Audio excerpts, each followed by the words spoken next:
Welcome to session 9, Project Risk Management. Every project you undertake has an associated risk, and it's important to know and understand how to manage this risk.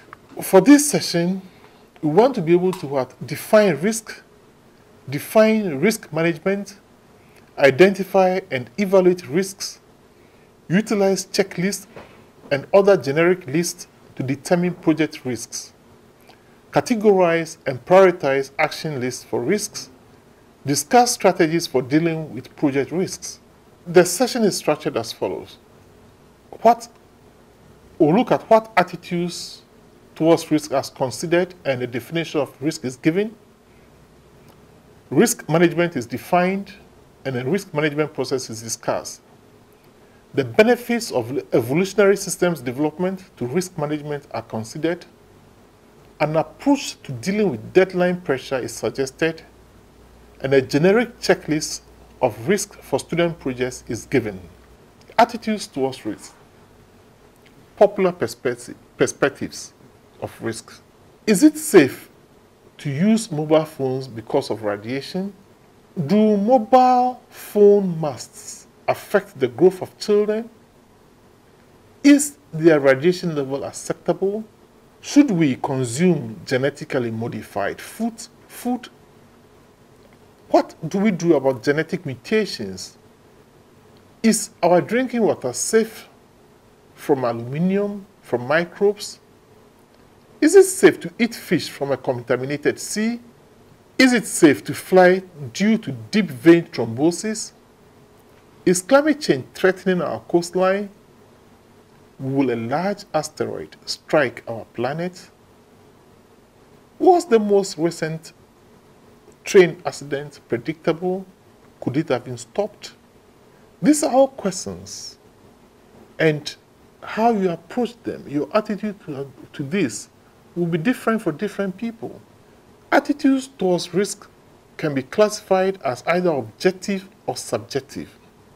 You should be able to distinguish between objective and subjective risks.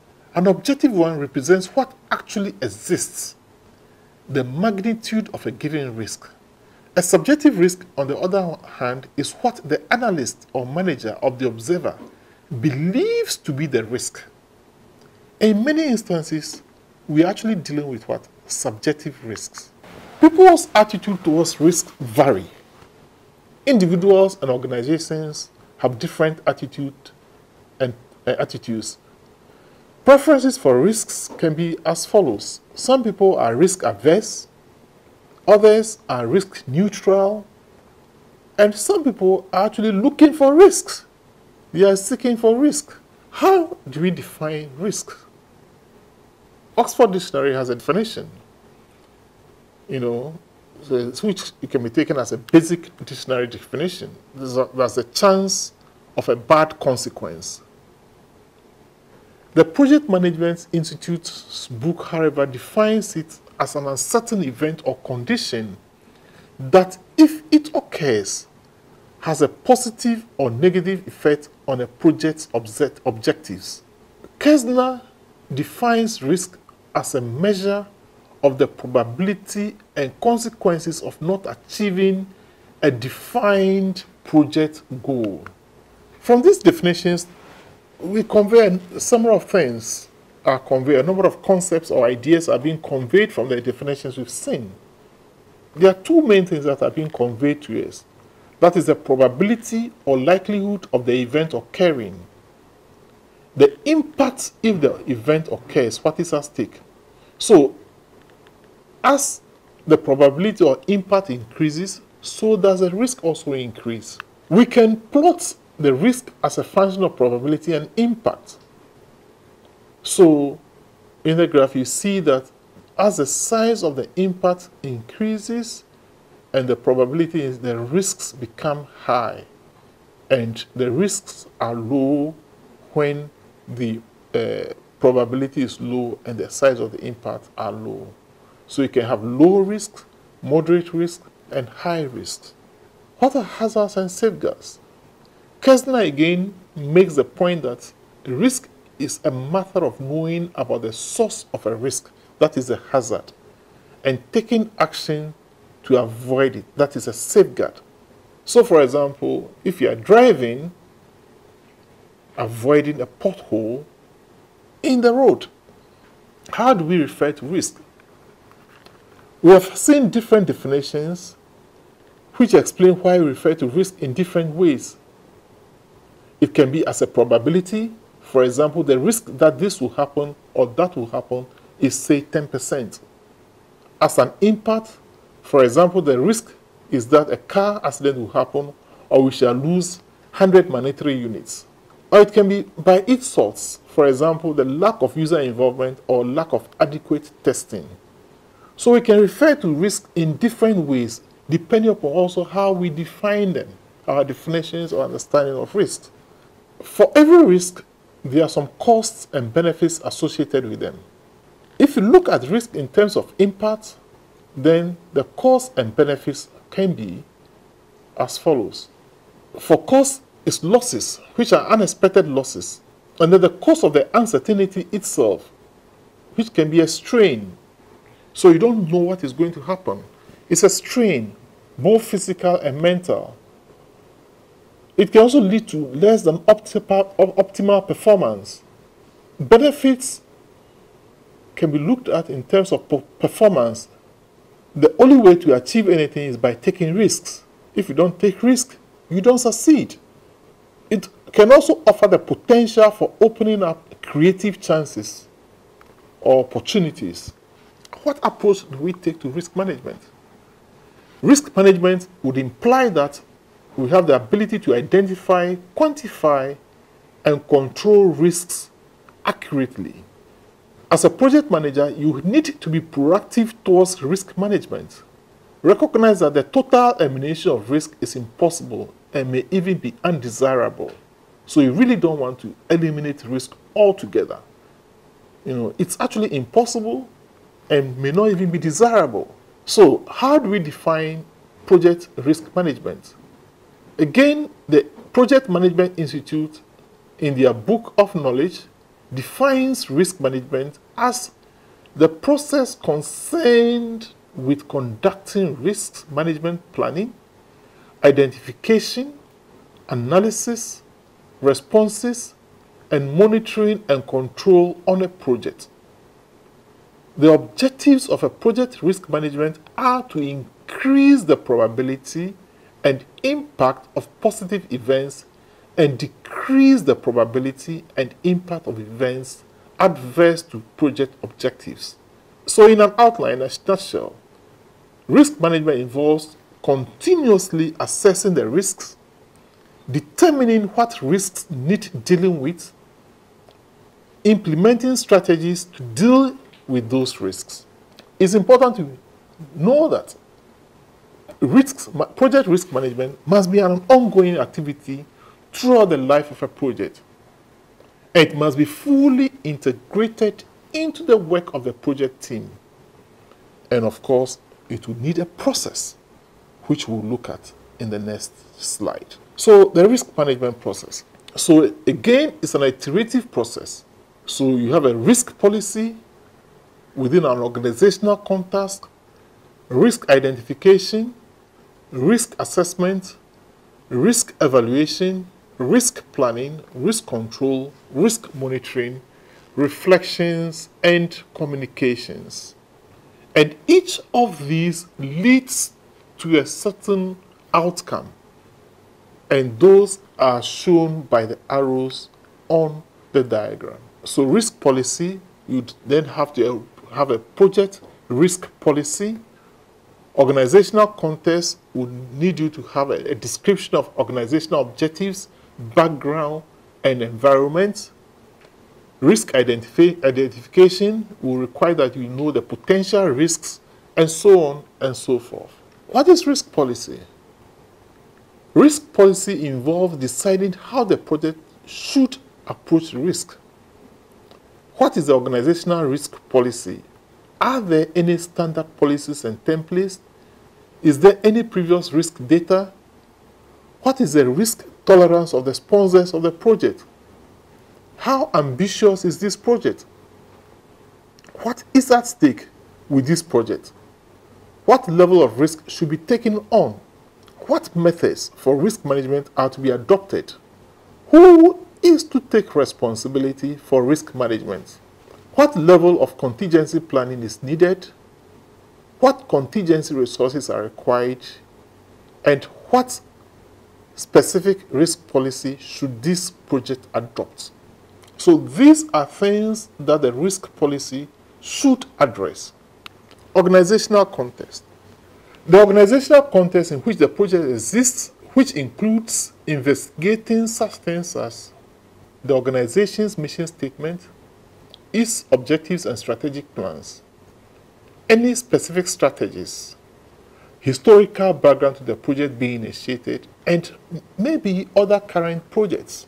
Risk identification involves identifying, categorizing, and characterizing the risks. What are the risks? What kinds of risks are they?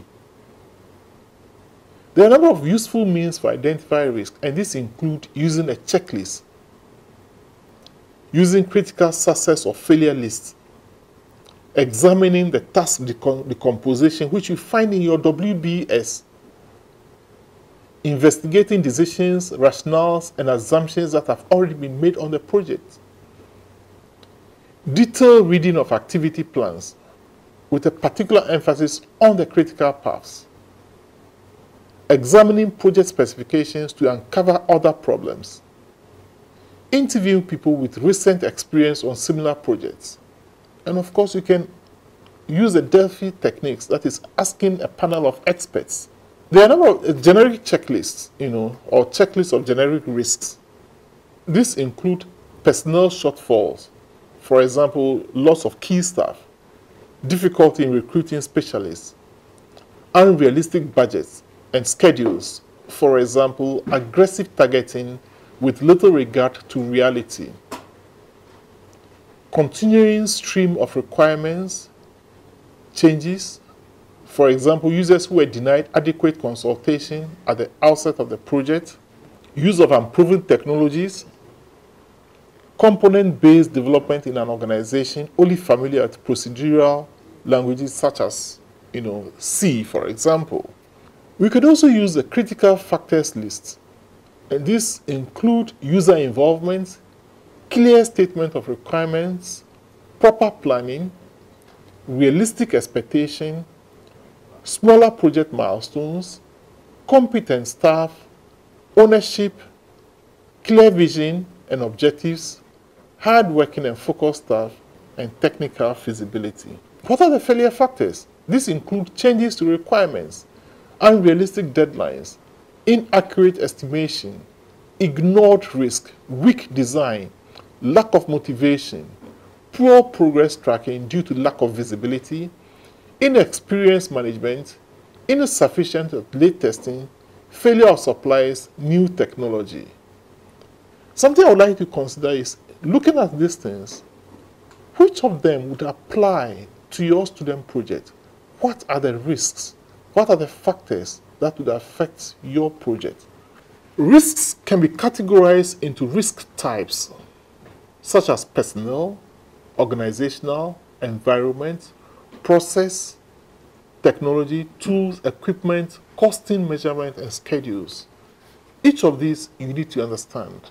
How do you assess risk or risk assessment? Attempts have been made in the past to characterize, qualify, and quantify threats. This will enable effective decision making.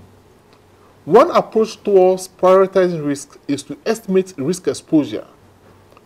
And this is done by taking the probability and then multiplying that by the impact. So the risk exposure is defined as is equal to the probability of a risk times the impact. And this information, you can capture it as a decision tree. There are a few issues associated with risk exposure. How do you equate two risks with the same risk exposure when one has a low probability and a huge impact, and the other has a high probability and a low impact? So where are you better placed putting your resources?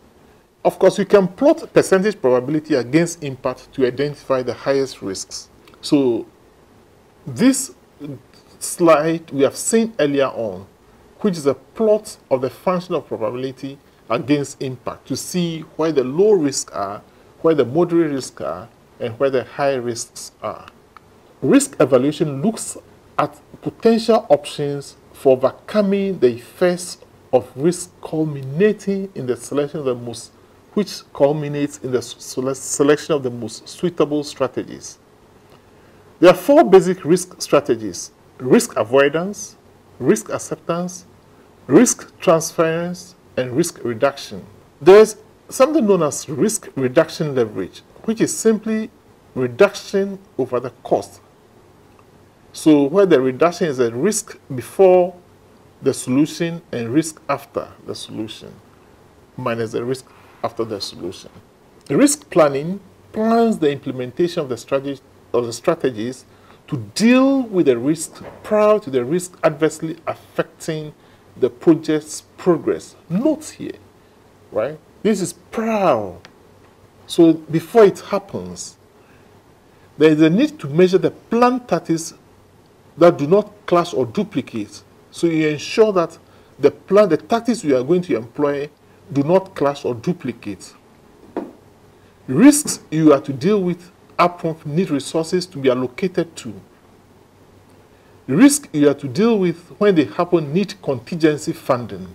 3 terms that you need to know: risk control, risk monitoring, reflections, and communications. Risk control is actually the actual execution of the selected risk management strategies.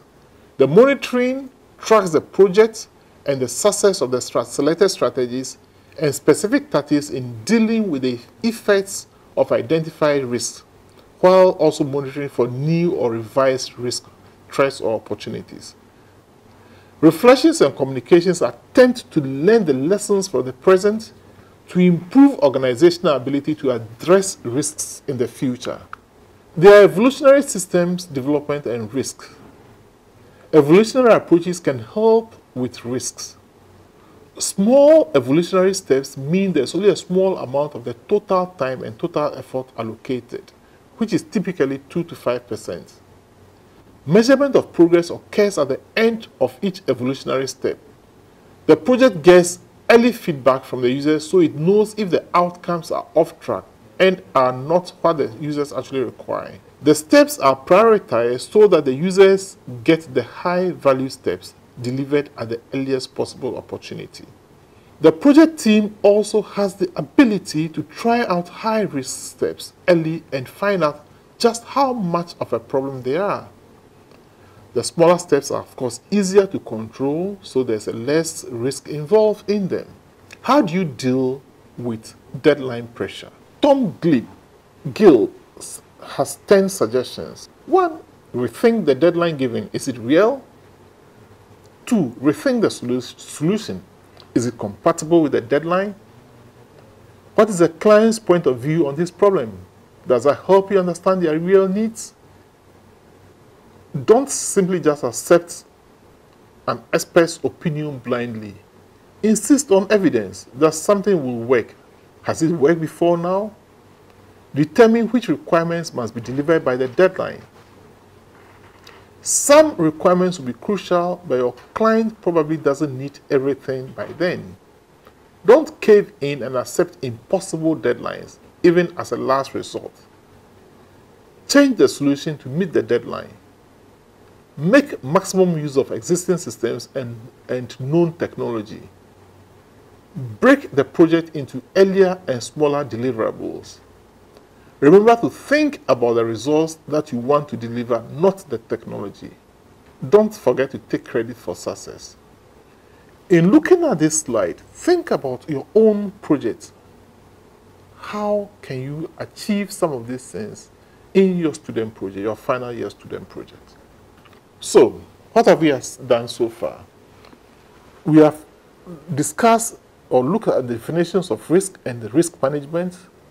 We've looked at the risk management process. We must note that very few projects manage risk in a systematic way. The approaches often tend to be ad hoc, undocumented, and incomplete. Risk management is increasingly becoming part of mainstream software engineering and project management. Increasingly, the use of structured and controlled risk management is being demanded and must be supplied. Thank you.